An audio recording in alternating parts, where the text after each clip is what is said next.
Stand clear of the closing doors, please.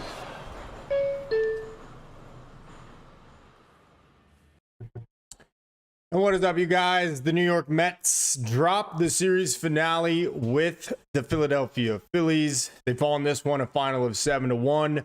A 5-run fourth inning for Philadelphia as they rock David Peterson with 2 homers, a leadoff shot from Kyle Schwarber to open the scoring, and then, of all people, really, Edmundo Sosa hitting a 3-run jack to put the Phillies up 5-0. It was all Phillies tonight as the Mets unable to get the rubber game of this one to go ahead in first place by a game over Philadelphia. So, look, the Mets had a nice night yesterday. They come out, they score 11 runs, 7 of them coming on solo homers, and tonight the lineup looked like it did through that entire 7-game losing streak. Completely lifeless. They have just a couple of base hits in this one before that Lindor homer. Another night of not producing with runners in scoring position, even though they only had 3 at-bats. They were hitless in all 3 of them, though. Just 4 hits total for the night, and obviously not going to win many games doing that, as Jesus Luzardo just absolutely shoved against the Mets. Guys, what's up? I'm Tony Metro. If you guys are new to the channel, be sure to subscribe. I do daily Mets content. We do post-game recaps after every single Mets game. Sorry I missed yesterday.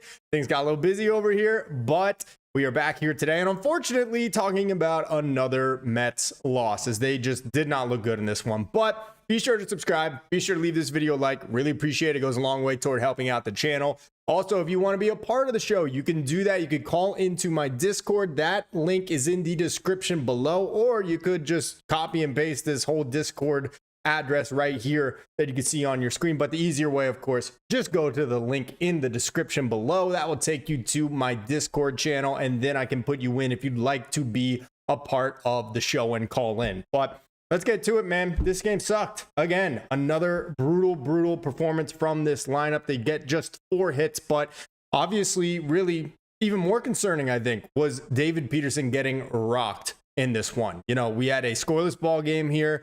Through the first 3, Peterson was cruising. He actually got through the first 2 innings without allowing a base runner. And Edmundo Sosa gets an infield single to open the 3rd, but no harm, no foul until later from that guy. More on that in a bit. But bad 4th inning, rather, for David Peterson. Kyle Schwarber comes up, and look, Schwarber's going to get his. It is what it is. It's frustrating. It's annoying, but Schwarber's obviously one of the better power hitters in all of Major League Baseball. He cranks a solo shot to open the scoring, then a walk, then a base hit, and then another hit from Otto Kemp. I never want to see that guy again, as he gets another RBI knock. He killed the Mets in this series, and that opens the door for the big inning as Sosa, of all people, Edmundo Sosa. Come on, man. I had to put this ugly mug on my thumbnail tonight. Come on, man. That sucked. As he cranks the 3-run shot, and at that point, 5-0, with the way Luzardo was pitching, with the way the Mets offense has been for pretty much this entire week outside of yesterday's big-time scoring, the Mets offense just didn't stand a chance against Luzardo, and they fall in this one a final score of 7-1. Lindor with a solo shot, the only thing for the Mets in this one. Again, just 4 hits. Greg, the Mets suck. Thank you very much. I appreciate you tuning in, man. Yeah, the Mets suck right now. No doubt about that, man. Mets are not playing good baseball. You were hoping yesterday, the 11-run game, they beat the Phillies, get into a tie in first place with them. Maybe that would allow them to put this bad stretch of baseball behind them. And then they come out tonight and just lay an absolute egg. But here's my thing. Here's where I'm frustrated. I'm really annoyed with Carlos Mendoza right now, okay? I know the Mets didn't really have a chance to win this game after the Phillies put up 5 in that inning when David Peterson got chased. And I understand that there's injuries to this pitching staff, but Carlos Mendoza waved the white flag tonight. I did not appreciate seeing that. Number one, you got Tyler Zuber coming in to pitch, which unfortunately, that is just the crap hand that Mendoza has been dealt. And I get on David Stearns for that, for bringing up these guys like Ty Adcock and Tyler Zuber and Chris Stavinsky, who actually gave the Mets 2 scoreless innings of relief tonight. So I do blame the general manager for not being more proactive and trying to get some other talent on this roster. I'm sick of the dumpster dive bargain bin guys that the Mets have been bringing up from the minor league teams to try to fill in right now. Enough is enough. It hasn't worked with the position players as far as Luis Angel Acuna, with Brett Beatty, with Ronnie Mauricio, with Jared Young, and it's not working with the pitching staff either. Again, Davinsky gives you 2 scoreless. You got Tyler Zuber called up today. Obviously, you got to use him. Probably the better time to do it with a 5-run deficit in a game that you've shown no signs of life in. But then in the 9th inning, for Mendy to pinch hit Hayden Sanger, who was called up today to replace Francisco Alvarez, I just found that insulting. I'm sorry. I know it's a 7-1 game. I know the Mets are probably not coming back in this one. But why not even give yourself a shot with Juan Soto leading the inning off? Why replace him with Hayden Sanger to pinch hit there? Why would you even do that? And then after that, you pinch hit for, who was it? Brandon Nimmo? And you bring up, I can't even think of it because Mookie won't shut the That's enough. Thank you. Oh my God, this damn dog. I didn't like that look. I did not like the way that 9th inning looked. I don't care if it's a 7-1 game. You pay Juan Soto $765 million over the next 15 years. Why are you replacing him with Hayden Sanger? I don't care if it was a 6-run deficit. That really irritated me from Carlos Mendoza tonight. And again, I put it into perspective. I understand that it was a large deficit. The Mets probably weren't coming back to win this game, but I didn't appreciate seeing that. And it all stems back to the general manager in David Stearns, who still refuses to go out and make any significant upgrades and additions to this roster in the interim while they look to get back to full health. So for me, this was a game that I thought was of great import. Not that the season is going to be determined or the National League East will be determined because of tonight's game and this series. Again, the Mets are only a game behind now in the NL East, but the Mets could have put that 7-game losing streak behind them, won 2 out of 3 in Philadelphia, left the city with a 1-game lead in the East. Meanwhile, the Atlanta Braves this weekend, what did they do? They lost 2 out of 3 to the Marlins. So the Mets had a chance to not only go back into first place, take this series from the Phillies, but they also had a chance to gain 2 of those 3 games that they just lost to Atlanta this past week right back. And the Mets don't take advantage of it. They lose 2 out of 3. David Peterson with an absolute clunker today. But honestly, the offense, absolutely lifeless once again. Just 4 hits, one of them being Lindor's solo shot in the 8th. A garbage time home run that means absolutely nothing. Ends the streak of 30 consecutive games in which Lindor is homered that the Mets win. So kind of a weird little note there. But I'm annoyed, man. I'm annoyed. The Mets are not playing good ball lately. You see yesterday's performance from the lineup and you're thinking, wow, okay, like maybe they have broken through. Maybe they figured it out. And then today, lay an absolute egg in all different facets of the game. I'm annoyed. I'm very annoyed. Guys, if you wanted to call in, be sure to do that. You can go to the link in the description below. That'll take you to my Discord channel. So if you want to be a part of the show and call in live here, be sure to do that. Again, the link is in the description below. So phone lines are open. Anything is on topic. I got the NBA Finals on right now, hoping that the Thunder can close this out here. Don't want to see the Pacers win after they knock my Knicks out, but I saw Tyrese Halliburton. Looks like he might have torn his Achilles. I don't know, something pretty significant there. Well, you know, gotta stay humble, guy, right? But yeah, frustrating game for the Mets. Frustrating weekend for the Mets. Frustrating last week for the Mets. You have the 7-game losing streak. You look like you might have put it behind you after yesterday's big offensive output. And then today, Jesus Luzardo, who has not been pitching well lately for the Phils, comes in and just absolutely dominates you from the jump. Lindor leads this game off with a single in the first. Mets can't get him home despite reaching second with 1 out. And from there, that was the Mets' best scoring opportunity, honestly. They had a runner aboard later on. Luis Torrens couldn't bring anybody home, but at that point, it was already a 5-0 game. And it's just another really annoying performance from the Mets pitching staff, from their lineup, and they fall out of first place. So, guys, what is your biggest takeaway? How are you feeling about the Mets right now? I am not full-on panic, but I am definitely concerned. This lineup is Jekyll and Hyde. You know, one day you're getting a 7-home run performance, and I know that's the outlier. You're not going to get 7 solo shots very often. That was actually an MLB record yesterday for the most solo homers in a single game. But you get an output like that yesterday of 11 runs, and that is bracketed between a 1-run performance on Friday and then getting 1 run again here today. So I don't know what to make of this lineup anymore. I really don't. The pitching, David Peterson's been unbelievable this year. He entered today with a 2.60 ERA. He's looking more and more like the ace and frontline starter of this rotation each time he goes out. But today was a bad one. He looked like he was good for those first 3 innings. He was coasting through this Phillies lineup. And then all of a sudden, Schwarber greets him with that solo shot to lead off the bottom of the 4th, and things completely unraveled for him. He ends up issuing 3 walks in this one. He gives up 5 runs on 6 hits in just 4 innings. And now the Mets had to dip into some of their bullpen reserve here early because he only lasts 4. So you get 2 scoreless innings out of Chris Davinsky. We did get a scoreless inning out of Deadnow Nunez, though we did give up a double in that one. But first appearance for Deadnow Nunez since I believe it was May 10th or something around there. So since he got sent down to AAA. So that was good to see out of Nunez. The Mets need him badly, more now than ever, with the amount of guys that they are throwing that are just absolute scrap heap type of names.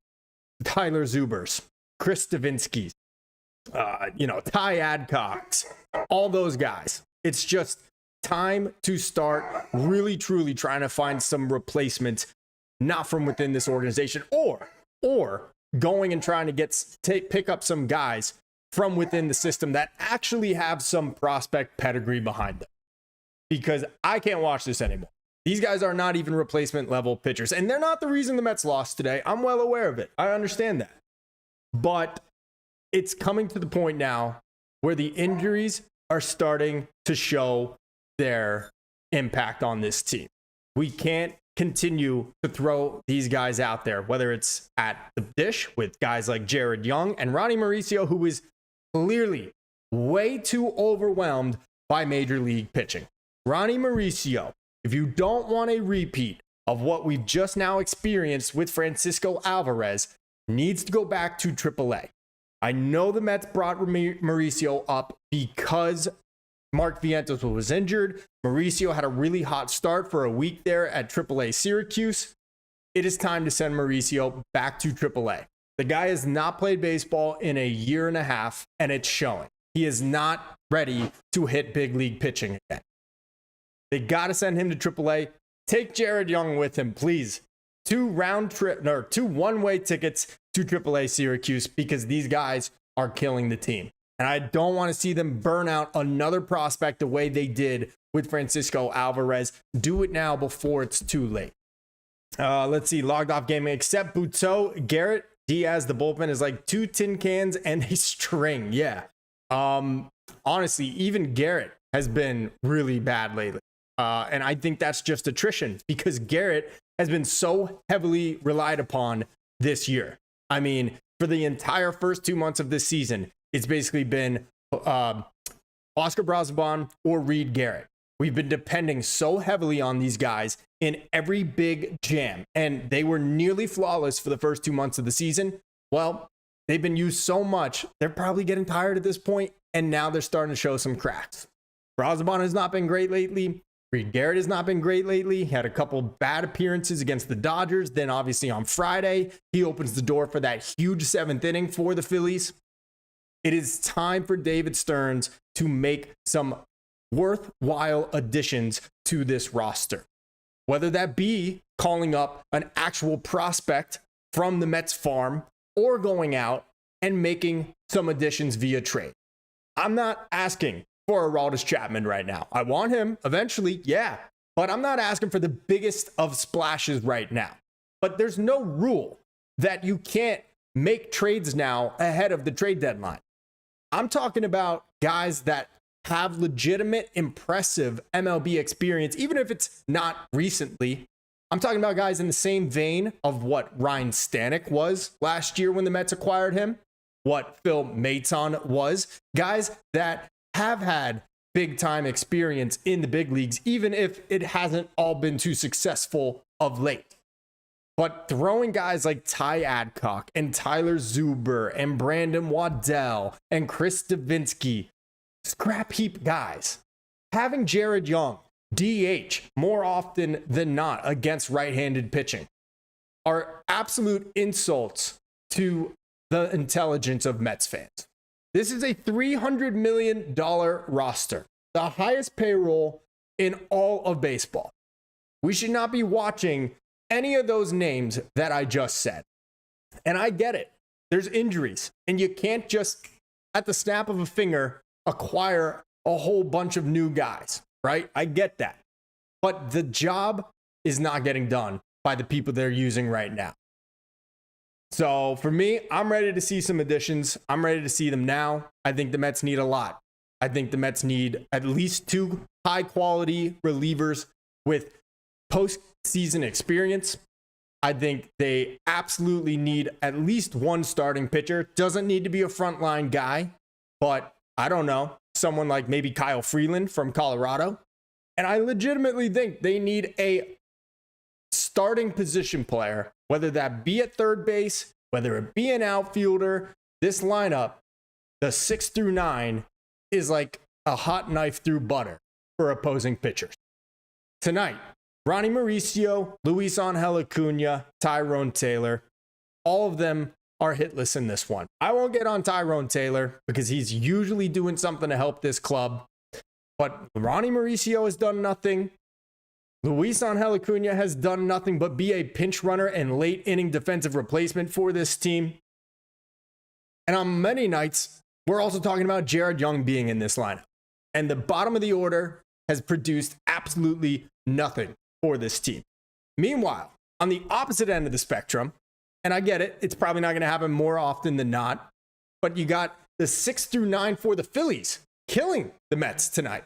Edmundo Sosa with 3 hits. The big one, the 3-run homer. You got Otto Kemp with an RBI single. Also had an RBI knock on Friday night against the Mets. They kept turning that order over and over. They sent up 10 guys in the 4th inning against Peterson, and 5 of them score. And a big reason for that was because the bottom of the Phillies lineup either produced or at the very least passed the baton on to the next guy. That is not something you could say about this Mets lineup right now. Robert Lupinacci, please fire Mendoza already. Mendoza to me needs everything to go right to win. The situation is above his head. Wow. Okay, so Robert, not a fan of Carlos Mendoza, I see. Look, I like Carlos Mendoza. I don't like that he pinch hit for Juan Soto tonight. I don't like that he pinch hit for Brandon Nimmo in the 9th. I get it was a 7-1 game. The Mets had no signs of life offensively. And so he figured, let's just get an at-bat for Hayden Sanger and for whoever else it was that pinch hit. I think it was Jared Young.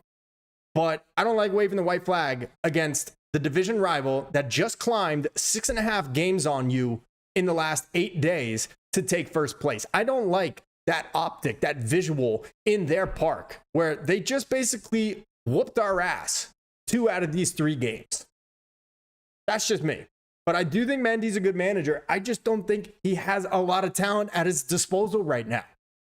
You've obviously got the mainstays in the lineup with Soto, Alonso, Lindor, Nimmo. I will say, a little surprising in the rubber game of a game against your division rival that you are going neck and neck for first place with. To not have Jeff McNeil in the lineup today was very questionable. I know Luzardo is a good left-hander. He's tough on lefties. But to not have Jeff McNeil in the starting lineup tonight, especially considering it wasn't even a day game after night game, was questionable to me at best. And the Mets lineup showed it tonight. Couldn't do anything. Guys, again, if you want to join in on the stream, be sure to call in on my Discord. The link to that is in the description below. You just go to the Discord channel, and from there, I will patch you in if you'd like to be a part of the show. Anything is on the table. The phone lines are open. Just keep it PG-13. No excessive crazy cussing or anything like that, please. That is all that I ask of you guys. But again, it's another really rough loss for the Mets here. This is not what we were accustomed to seeing the first 2 months of the season. Give me 1 second here while we take a pause.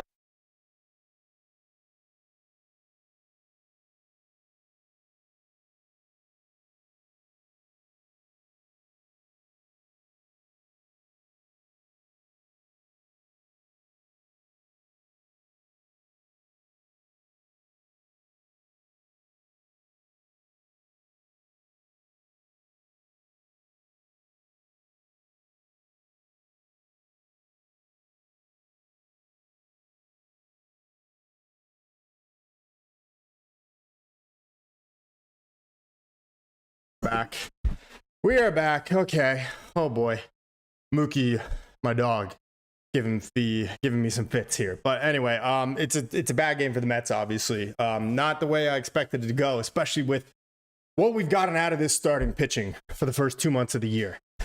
To see them losing games like this 7-1 and the other night 8-2 to the Phillies, it's just not what we were seeing for the first 2 months of the year, because the starting pitching had been so excellent. The bullpen was holding things down. But now it seems like anytime you put in any of these relievers into a game, they just have no chance of even keeping it close. And that's because you're throwing guys like Tyler Zuber and Adcock and Waddell and names like that. And that is why I have been screaming from the rooftops that it is time for David Stearns to get active on the trade market. Either that, or you start giving a shot to some of these young prospects in the system that are actually worth a damn. No more of these scrap heap guys off the street. I get it. You have to have a lot of guys to compete for a full 162 game season. And you don't want to burn out your most important guys. So there's going to be times where it is necessary to have a Zuber and an Adcock and a Waddell and a Davinsky pitch for you. But this team is going down a very slippery slope. They lose 6.5 games now to the Phillies in the standings since last Friday. They are out of first place. Their lineup has been hit or miss, Jekyll or Hyde, and they're still sending up guys like Ronnie Mauricio, whose batting average is now below 200. Jared Young, who is under 200, who played in Korea last year. It's time to make some changes. Hopefully the health coming back here shortly is going to help them a lot. You got Mark Vientos doing his rehab assignment right now with AAA. I actually believe, I would not be surprised if he is called back up tomorrow or sometime during this Braves series. I think Mauricio immediately goes down to AAA. We obviously saw Francisco Alvarez was optioned to AAA. They bring up Hayden Sanger. And then, of course, we're going to get Frankie Montas back, who is scheduled to start on Tuesday. Cross your fingers on that one, especially against the Braves. Yeah. Logged Off Gaming says, if we win 2-4 from the Braves, it'll be a miracle. Hope the fans don't boo the team. Yeah, that is not what we need right now. I would not want them to be getting booed. But, the way they've been playing, I would not be surprised if that's the case, especially with it coming against Atlanta. But, it's just crazy to me because Atlanta absolutely dominates the Mets in the 3-game sweep this past week down there in the ATL. And then they go to Miami and they lose 2 out of 3. Like, what? It doesn't make any sense. And so that is why I'm really frustrated about tonight's loss, which, there was no game at all. It was all Phillies. After that 5-run fourth, forget it. The Mets had no chance. But I'm frustrated not only because the Mets dropped the rubber game, they dropped the series, they drop out of first place, the Phillies go up 1 in the NL East, but it was also a chance for the Mets, number one, to basically put that whole 7-game losing streak behind them, start afresh, new. You can't just say on Saturday, oh, it's all behind us. No, you got to get at least another consecutive win before you can really say that. But it would have been a chance with the Braves losing 2 out of 3 in Miami to gain 2 of those games right back on Atlanta. You could have left Philly with a 1-game lead in the NL East for first place and gained 2 of those 3 games that you dropped to Atlanta right back. And to me, it'd be a total clean slate from there. You could have put that 7-game losing streak right behind you, and it wouldn't have really mattered all that much, only from what you do here on out. But unfortunately, the Mets just no-show tonight. It is what it is. 99/22. Why are we losing to the Phillies? Unacceptable. Yeah, okay. I'm sure you're a big Mets fan with the Yankees logo and 99/22, as in Aaron Judge's number over Juan Soto's. You guys barely scratched one out against the Baltimore Orioles today and this weekend, so I would probably just find what's going on in your own backyard if I were a Yankees fan. But we do have the Subway Series coming up. I will be out there for that, so I'm really excited about that one.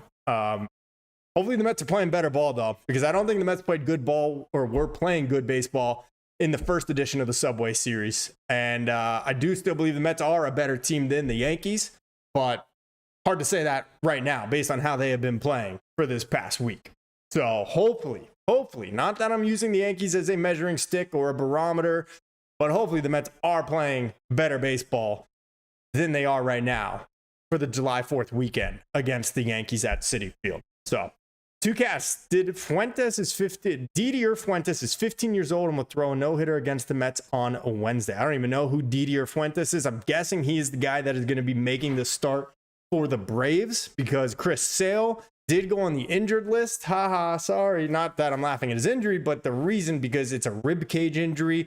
And a lot of people are guessing it's because of that diving play he made on the infield on Juan Soto's little chopper to the right side. So he was kind of being a tryhard, and it cost him, it looks like. So Sale on the 15-day injured list, so the Mets will not have to face him. They will face Spencer Strider in this series again, who pitched pretty well against them. But Mets 4-2 versus the Phillies. Who cares? Yeah, I mean, the 4-2 record overall for the season, that's after the Mets swept them in the first series at Citi Field earlier this year. But obviously, the Phillies looked a lot better than the Mets did this weekend. The bats for the Mets really no-showed 2 out of these 3 games. Yesterday, they lit up Abel and the rookie for the Phillies and then their bullpen. But other than that, the Mets bats really just a disappearing act once again this weekend. Moonlit me, go Phillies. Congrats to you and your Phillies on taking 2 out of 3. They have the 1-game lead now, but this is going to be back and forth all year. I don't think anyone ever imagined that the Mets were going to run away with the National League East. I don't think anyone imagines that the Phillies are. I think they're very equally talented teams, but I do believe that the Mets, when they're going right, are better than the Phillies. I'm sorry. I don't see Edmundo Sosa hitting very many 3-run homers for the Phillies down the stretch, okay? I don't see that happening. I don't see David Peterson coughing up 5 runs in a single inning to the Phillies or many other teams going forward. I see, hopefully, Jesse Winker getting back healthy. I see the Mets making some additions at the deadline. I see Sean Manaea coming back. I see Kodai Senga eventually coming back. And whatever you get out of Frankie Montas. And look, I know the Phillies don't have Bryce Harper, so they're not at full strength either. But dating back to last year, and I said it before the NLDS, the Phillies don't scare me. They don't. I'm sorry. I wasn't afraid of them last year entering that series. The Mets took care of business in that one. They swept them in the first series this year at Citi Field.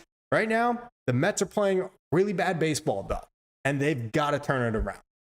That is what really irks me about this one. And again, guys, if you want to join the show, go to my Discord. The link is in the description below. I will patch you in on a call if you would like to speak your piece about the Mets as they lose 2 out of 3 this weekend and are back out of first place, a game now behind Philadelphia. But that is what irks me the most about this performance tonight. Number one, absolute no-show from the lineup.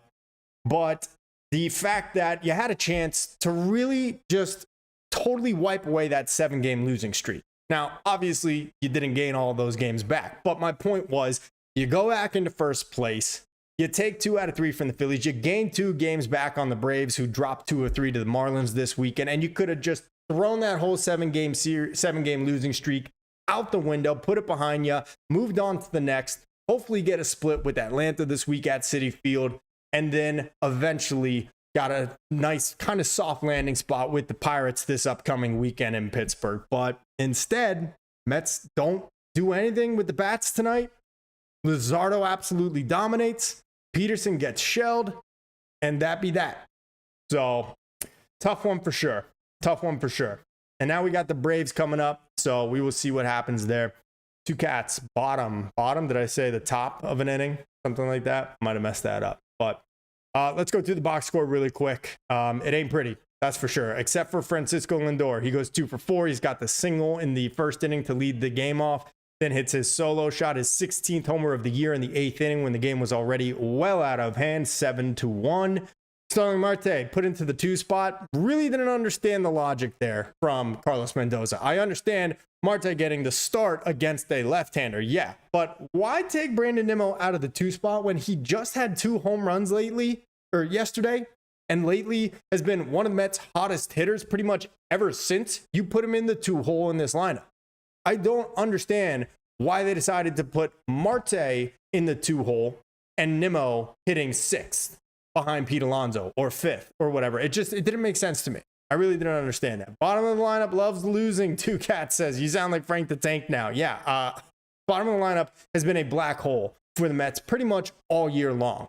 And this is where it hurts not getting the production that you thought you would get from Francisco Alvarez and maybe from Brett Beatty, from obviously not having Jesse Winker or Jose Siri here. And unfortunately, I blame the young guys just as much, because had you had Alvarez performing to at least a suitable standard, that deepens your lineup so much to have him hitting in your 7th spot in the order. But even when he was here before getting optioned today, he was part of that black hole. And it only continues to get worse with guys like Jared Young, Ronnie Mauricio, who is clearly not ready for big league pitching, with Luis Angel Acuna, who the case for him being a major league hitter at this point looks very, very concerning. So I don't get it either, D-Rails. D-Rails, you actually pointed that out, taking Nimmo out of the 2 spot for Starling Marte. I don't understand that move. I really don't. I think you got Nimmo hot, 2 homers yesterday. He's been on fire in the 2 spot pretty much ever since you moved him there. And to take him out of there to put Starling Marte in just doesn't make sense. And both of them suffer for it today. Starling Marte goes 0 for 4, and Brandon Nimmo, well, Nimmo did have 2 hits today. I forgot about that. But yeah, 2 little weak singles from Brandon Nimmo, but still 2 hits nonetheless from Nimmo. So that could have been probably helpful in the top of the order there instead of hitting 5th behind Alonso, because after Nimmo, the rest of the lineup with an absolute goose egg. Luis Torrens 0 for 3, Tyrone Taylor 0 for 3, Mauricio 0 for 3, and Luis Angel Acuna 0 for 3. I didn't even realize this, but Mauricio struck out in all 3 of those at-bats tonight. I mean, the time is now. And as you said, D-Rose, hope Vientos can pick it up tomorrow. Yeah, hopefully Vientos is back tomorrow. I think he probably is ready to. It wasn't a long IL stint. Probably only needs a couple games in AAA to get back to full shape. And it needs to be Mauricio right back down to Syracuse, because he is not ready for this stage yet.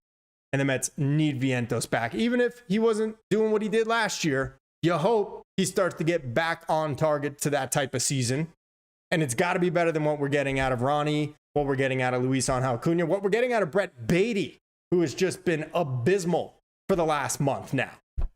So, tough times. 99/22, trade for Buxton, trade for Zach Gallen, Merrill Kelly, and Eugenio Suarez. Okay, so a lot to take away there. I'm still not convinced that you're not a Yankees fan, but whatever.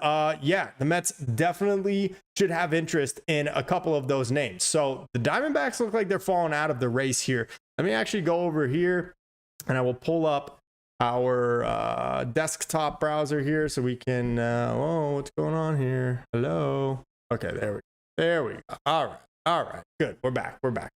Let's take a look. So Eugenio Suarez has definitely been one that a lot of Mets fans are interested in at the deadline. The Diamondbacks are struggling this year. They obviously lost Corbin Burns for the season, so they also lost their closer. And the D-backs still, though, a game over 500, but in that tough NL West, the gauntlet that it is, they are 8 games behind. And then as far as the National League wildcard standings, I believe there's at least 5 other teams ahead of the Diamondbacks for that final spot. So despite being a game over 500, it may not be long before the D-backs just decide, hey, we need to sell. And so that has led to a lot of people being interested in the Mets looking at Eugenio Suarez. But Zach Gallen is a really good call there by you, 99/22. Let me just shrink myself here a little bit. All right, there, better. All right, so D-backs have 3 teams ahead of them just for the final wild card spot. The Brewers currently hold it. They have a half-game lead over the Padres, a game lead over the Cardinals, 3 over the Reds, and then the D-backs are 3.5 back at the final wild card spot with 4 teams ahead of them. So this is terrible to see. I cannot believe this here. This makes me sick. Seeing the Mets in the wild card spot and not in the National League East. Ugh, I could puke. I could absolutely puke. But it's possible the Diamondbacks are sellers if they continue to play this way. So let's take a look at Eugenio Suarez's numbers. I've been saying it. The Mets need another starting position player, a legitimate starting position player to improve this team. But based on with Vientos not performing to the 2024 level that he was, with not getting any strides from any of the major young guys in Brett Beatty, Acuna, Mauricio, etc., Alvarez. I think the Mets need a legitimate starting player, and the position that it makes the most sense at would be third base. You put Vientos at DH, you get a third baseman. So Suarez is definitely someone that I am interested in, and he's having a really solid year. 2.6 WAR, has a 251 average to go along with 25 bombs, which is, I think, first or second in the National League, along with Kyle Schwarber. I think he hit number 25 tonight against the Mets, but 67 RBIs. OPS nearly 892, nearly 900, and an OPS plus of 143. I think he's a little bit of a butcher in the field, though. So let's take a look at his fielding stats here as well. If I can figure it out on here. I always get messed up with what do you call it?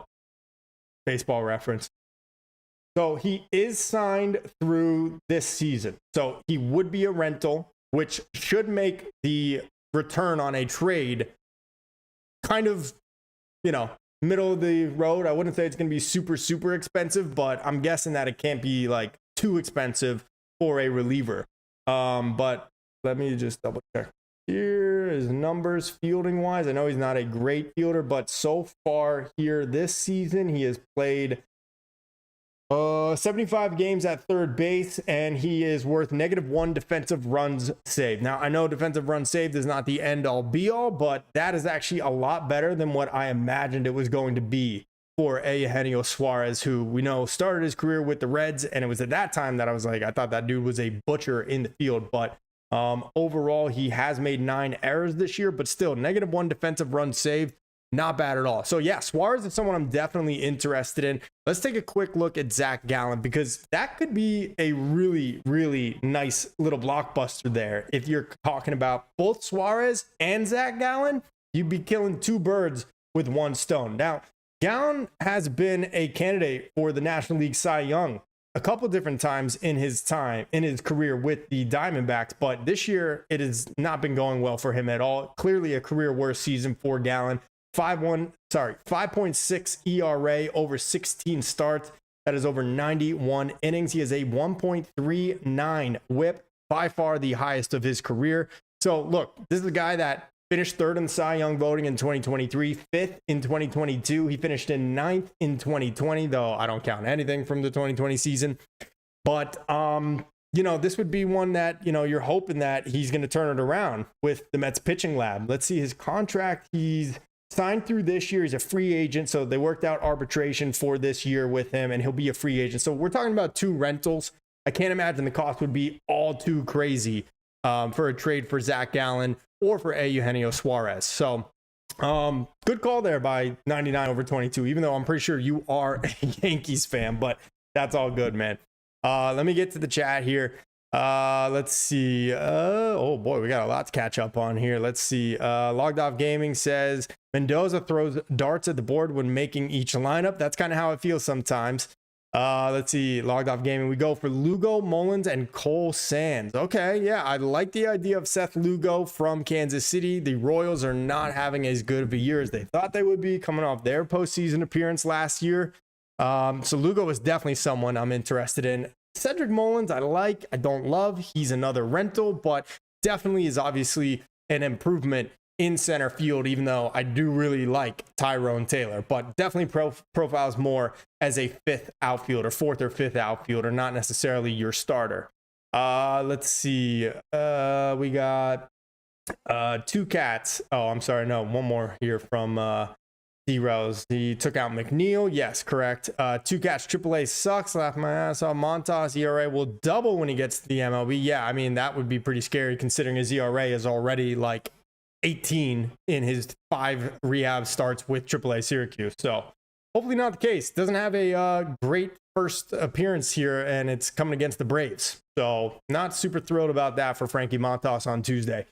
The baby Mets stink it up out there. My God. Yeah, the baby Mets. I don't even want to call them that because that's like an endearing term, and I'm not going to call them that. They are brutal. The baby Mets crap themselves. That's what the baby Mets have done so far this year. Beatty, Alvarez, and Taylor for Judge. Yeah, that'll do it. Logged Off Gaming, Canning for Freed. Yeah, that one too. I love it. D-Row says, I don't want Judge. Keep that bum on the Yankees. Okay, come on. I would take Aaron Judge in a heartbeat. You kidding me? The best player in baseball. 99/22. Yeah, but so is Vientos. Vientos isn't a good defender, so I'd rather have Suarez. Yeah, Vientos was more than serviceable as a third baseman defensively last year. He had I wouldn't say more than serviceable, but you could get by with him if he's hitting 27 home runs. He's not doing that anymore. So yeah, Eugenio Suarez is an upgrade through and through, both probably defensively and at the plate, unless Vientos completely turns it on again and has a similar performance to 2024. Jeremy Heffer could fix Gallen. He is an ace. Yeah, well, it's just going to depend on what the trade would be going back to Arizona, because that reminds me shades of Victor Zambrano for Scott Kazmir. Oh, Rick Peterson, I could fix Zambrano in a minute. That didn't work out so well, did it? Scott Kazmir becomes one of the best young pitchers in baseball for almost a decade with Tampa Bay. So I'd be careful about what type of trades we're making, especially when it comes to rentals. But the Mets need some improvements, so we'll see what happens. Easy says, who is number one in our division? The Phillies. After they beat the Mets today, they take a 1-game lead, but I still do firmly believe the Mets are a better team than the Phillies. Unfortunately, Mets are not playing good baseball right now. So 99/22. I got some more trades for you. Jake Bird from the Rockies, 100%. He is a guy that I have highlighted and wanted the Mets to pursue.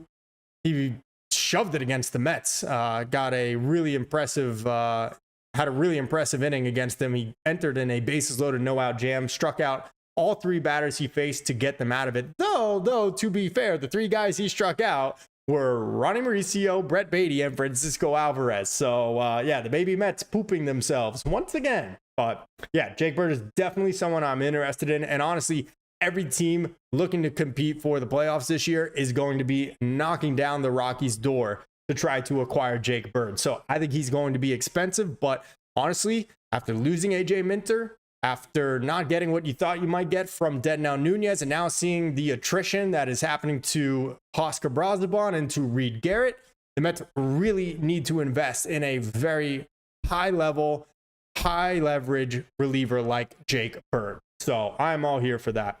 NL is so annoying how good it is. Yeah, dude, it's ridiculous. Meanwhile, the Yankees and the other teams in the American League can just coast because the American League is just trash. You got the Tigers that, I mean, we'll see if they're for real or not. Obviously, they still have the best record in baseball, I think, or somewhere up there. But I don't know. They're 49-30. So yeah, they do have the best record. The Yankees are 45-32, and then Houston's 45-33. Tampa 43-35, leading the American League wild card. Then you got the Blue Jays. Guardians are only 2 games over. I mean, the NL is just ridiculous. And I blame the San Francisco Giants, to be honest with you, because the Giants were not supposed to be good this year, and they are making it really tough on everybody else now. The fact that they are 44-34, they are going to take one of those wild card spots potentially. You got the Padres hanging in there. They're only a half game back to the final wild card. They're 7 games over 500. Even the Cardinals, the 5th team in the National League wild card standings, are 6 games over at 42-36, trailing by just 1 game. So it's a night and day difference between the National League and between the American League. Clearly, the National League is way more difficult. Logged Off Gaming with a bold call. Rays are winning the East. Oof, okay. Yankee fans will not be happy to hear that. But let's see. 99/22, Ryan Hesley and Aroldis Chapman. I definitely want Aroldis Chapman. After losing AJ Minter, the Mets need a dominant lefty. Chapman is still getting the job done for Boston this year. I would totally bring him in a heartbeat. The Red Sox have not been winning since the Rafi Devers trade, so it looks like they may actually be sellers come deadline time. So I am all about that, and I hope the Mets are calling Chris Breslow and the Red Sox front office to try to get a deal done to bring the Cuban Missile to Queens. Two Cat says, no pitchers, no Bregman, no Tucker, no Gurriel, no Michael Brantley, no Yordan Alvarez, no one. And the Houston Astros are still getting the job. Yeah, it's crazy, man. It really is crazy, man. They just pump out quality baseball players. And I think that is the biggest flaw with the Mets. And I understand that David Stearns just became the president of baseball operations last year. He's only had 1 draft with the team. He's done a good job, for the most part, of filling in the margins around the AAA and AA rosters with intriguing names, guys with big league experience that can be brought up and used throughout a 162 game season. But we haven't gotten the development from the Mets system, right? We haven't gotten those glue guys that can come up and actually stick in the big leagues. I mean, the last position player the Mets truly developed was Pete Alonso. You want to throw Jeff McNeil in there as well? Okay, fine. But the last true position player the Mets developed were one of those two guys. Other than that, there's no one. There's no one that this Mets team has developed and is actually a productive part of the big league roster. That is what a team and an organization like Houston does better than almost anybody else. They constantly have an influx of young talent that, even if they're not stars, still contribute positively to a big league team on a day-to-day basis. That has simply not been the case with any of the Mets prospects over the last several years, especially as it pertains to the position players. So let's see. Derails, lies. Phillies not that good. No, the Phillies, in my opinion, I don't think are a very good team. They're not a bad team. Obviously, hey, they're in first place, but I do not believe the Phillies are better than the Mets. I really don't. I think they're poor fundamentally. I don't think they do anything particularly well outside of hitting home runs. Their starting pitching staff is pretty solid, but I think it's a little overrated. And I think when the Mets are at full strength, and even when the Phillies get Harper back and they're at full strength, that the Mets are a better team. But right now, man, the Mets are going through it. Mets are really going through it. It's tough. But let's see, 99/22. Don't care what the Astros do. Let's worry about the National League East. LFGM. I want a Subway Series, though, so we can sweep the Yankees. Okay, dude. This guy's a clown, but you're cool. I mean, you're not saying anything mean, and you're doing a good job of pretending to be a Mets fan, so I'm here for it, man, if you want to do that. But I honestly rather face the Yankees than the Tigers in a World Series. Okay. I mean, I do think the Mets are a better team than the Yankees, so I would take that for sure. Be a lot more juice. I wouldn't want a Subway Series because I want that to be the Mets moment to shine, right? In the national spotlight, not have it be all about New York, New York. So wouldn't want to see a Subway Series if I'm being totally honest.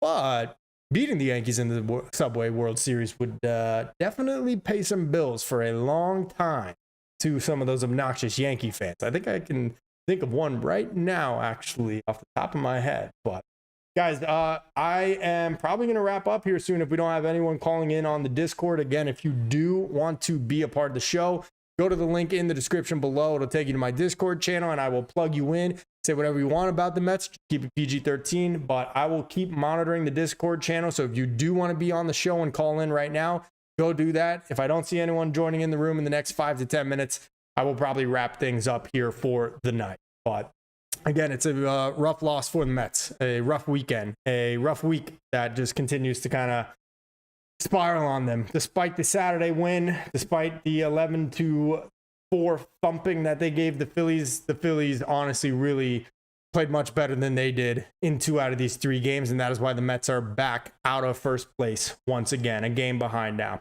So let's see. 2 Cats. Braves with a 4-game sweep of the Mets. My goodness, for my mental sake, please don't let that be the case, right? Like, all I want from the Mets is to take a split with the Braves this week.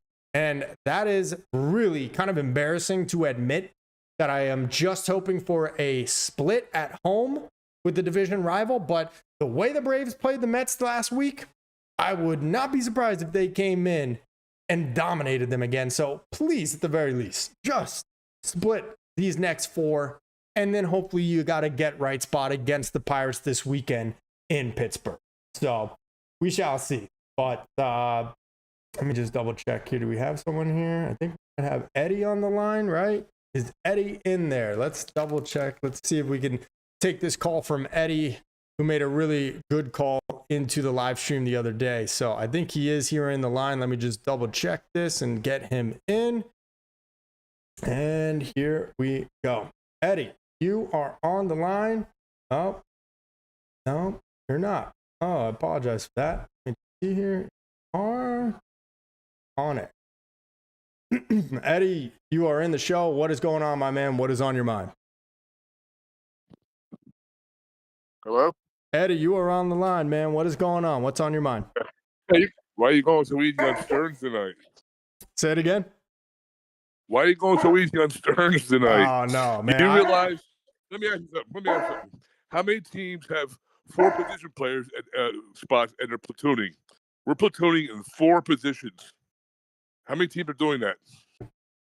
No, you're not wrong. And if you missed it earlier in the show, I called him out on it. And I said the reason we're seeing guys like Tyler Zuber, like Jared Young, those kinds of names, is because David Stern's refusal to make any significant upgrades leading up to the trade deadline. And if you're going to have why don't we have a real DH? We don't even have a real DH either on this team. Let me ask you something else. This is the same management that was dangling and let Pete Alonso hang on a string in the offseason. Just think if he didn't come back, where we'd be at right now. Can you imagine? Absolutely. No, I mean, they'd be lost without his, almost 70 RBIs, his, 18 something home runs like that. They'd be in major trouble in crisis mode. But right. What I've always said is the margins around this roster, the guys that you need to fill in and be, glue guys or, hitting the bottom of the order have just been non-existent for this team this year. And that falls on David Stearns 100%. Well, I'm going to tell you what. I'm going to go off the line. I know it's late. I wanted Bregman in the offseason. I say bring Bregman in at third. That's going to give us some good veteran leadership. Do whatever you want with the pitching. You know the pitching a lot better than I do. You threw some good names out there. And Peralta is going to be available. I'm telling you right now. The Brewers, all have to happen. The Brewers have a losing streak. Peralta will be available. He's in his last year of control right now. They're in their last year of control of him. So that's my thoughts.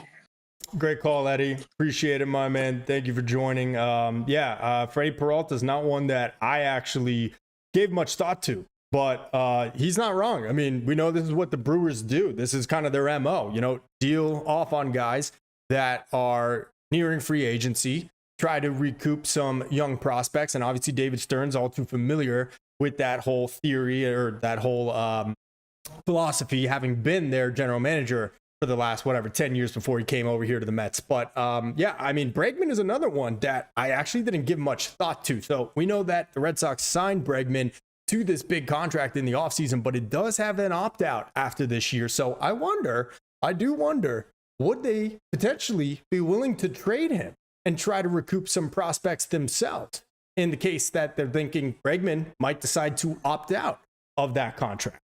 So really interesting two names thrown out there by Eddie that I did not imagine. Eddie, you're actually still in the line. I thought you had left, but let me ask you, if you are still here, what would you be willing to offer to Boston? That's the whole thing. Peralta's not going to be cheap. It's going to be somebody major. He's going to be a major player, some minors, and some big cash. I don't know. I don't know how the sausage is made. Okay, you guys are better than that. I don't know how it's made. All I'm telling you is that I'm just scanning, and I've heard that Peralta, they're willing to deal him, but it's going to cost a lot. As far as Bregman goes, Bregman's hurt right now, and he's due back here, I think, shortly. And from what I heard, because of the Devers trade, somehow they need players. So I don't know. I don't know who we give up. What do you give up? You know the minors better than I do. I don't really dig that deep into that. Yeah, sure. I mean, look, I think in the case of either of those names, whether it is Bregman or if it is Peralta, it's probably starting out with the Mets' top pitching prospect. That's Brandon Sproat.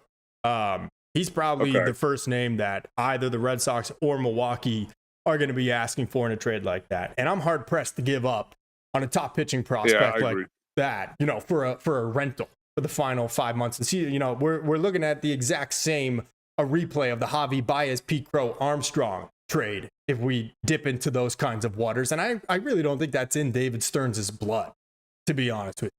So 2 interesting names, but they're going to cost you 100%. But Bregman, I think pull up Bregman's name. Just Google Bregman's name. The Red Sox are floating him right now. I know that for a fact. Well, I just read some articles. Yeah, they're ready to deal him. They are. He's having a great year. He's got 11 bombs, 35 ribbies. He's hitting 299. He would be such a calming. He would have such a calming effect on this team. He would be the glue. He would be the glue. I'm telling you. As far as the offense and defense goes, pitching, I gotta be honest with you. I think what you're talking about with pitching is way above my league. You're way ahead of me on that. I don't have a lot of answers, but That there, who's that? Shoot, I can't remember. There's a Japanese pitcher for Baltimore. He's available too. I can't remember his name. Yeah, I know who you're talking about. He's a reliever. Yeah, he's been in the bigs, I think, a couple years now. He's a little bit older, but I don't remember his name myself off the top of my head. But, you know, Baltimore's open for business. They've obviously underachieved. So I could see that being something for sure. And we'll see. You know, I'll go scour the minor leagues here a little bit and see if I can come up with something. But something's got to be done. That's all I can tell you. Absolutely. And Eddie, I'm going to let go of you here now. Great call. As always, appreciate you, my man. Thank you for joining. But Bregman is someone that does appear to be available based on that article that I was just looking at over here. So Alex Bregman named Red Sox top trade deadline candidate by MLB writer. So this article by Matthew Sullivan says Bregman named Red Sox top trade candidate according to Athlon Sports. They say we may very well see the Red Sox reverse course again, in which case Chief Baseball Officer Craig Breslow would be tempted to shop Bregman to avoid potentially losing him for nothing in free agency. So again, this is all based on the deal that Bregman signed this offseason with Boston. So it was a 3-year, $120 million deal with an opt-out after this year. So look, I mean, Bregman is, you know, a home run of a trade deadline, if you ask me. Again, it's going to be expensive. It's going to take a lot to get a guy like that. But that is one of those team transforming, altering type of acquisitions that could put this Mets team over the top. And I would have to consider trading some top prospects to get Bregman, even with the whole idea of that opt-out after this season dangling over the Mets' head. It is definitely something I would be interested in if I'm the Mets, and I am truly going all in for 2025. But again, I do caution it with the idea of, let's not forget, 4 years ago, 4 months of Javi Baez, not even 2 months of Javi Baez, and now Pete Crow Armstrong flourishing into one of Major League Baseball's newest superstars. So it's a double-edged sword with the trade deadline. It's a double-edged sword come July 31st. So it'll be interesting to see what the Mets do. But a great call there from Eddie. Guys, we're going to wrap it up here. Appreciate you guys tuning in. Thank you so much to Greg, Robert Lupinacci, Logged Off Gaming, 99/22, even though I'm pretty sure you're a Yankees fan. Two Cats, D-Rels, Moonlit Me. Thank you to Easy. Thank you to, who else am I missing? I think that is everybody here so far that was commenting in here. You guys are a huge part of this. You have no idea how much it helps when you guys are sounding off in the chat, and it keeps me going and gives me new, fresh stuff to talk about. So thank you so much, guys. Two Cats, the baby Mets will be amazing, just kind of not now. Yeah, well, they're still in diapers as far as I'm concerned, crapping themselves all over the field. So hopefully they're going to start walking here soon. First, crawling, I guess, then maybe baby steps to walking. But guys, really appreciate it. The Mets are right back in action tomorrow against the Braves. Another 4-game series here now with Atlanta, as they will be sending, let's double check the pitching matchup for that one really quick before we conclude things. And laptop is not loving how much I'm trying to do on this stream right now. But tomorrow it is Spencer Strider. No, I'm sorry, that is Tuesday's game. Tomorrow the Mets will be sending Paul Blackburn out to the mound. Oh boy, I can't wait. Great. Paul Blackburn, who only lasted 3 2/3 innings against the Braves last week, will be making his third start of the year, another against the Braves, and they will be taking on Spencer Swellenbach, who the Mets were able to get a couple runs against last Tuesday before they blew that game in the 8th inning. But another 4-game series with the Braves coming up. Hopefully the Mets perform better than they did last week in Atlanta. But guys, I will have another post-game recap of that immediately after Mets Braves game 1 tomorrow night. Be sure to subscribe if you are not already for daily Mets content. Be sure to leave this stream a like. I really appreciate it. And that is going to do it for tonight. Again, the Mets dropped the series with the Phillies, a final score of 7-1, and are back in second place, trailing Philadelphia by a game. But a new day tomorrow, so we will see what it has in store. But until then, guys, I am Tony Metro. Stay true to the orange and blue.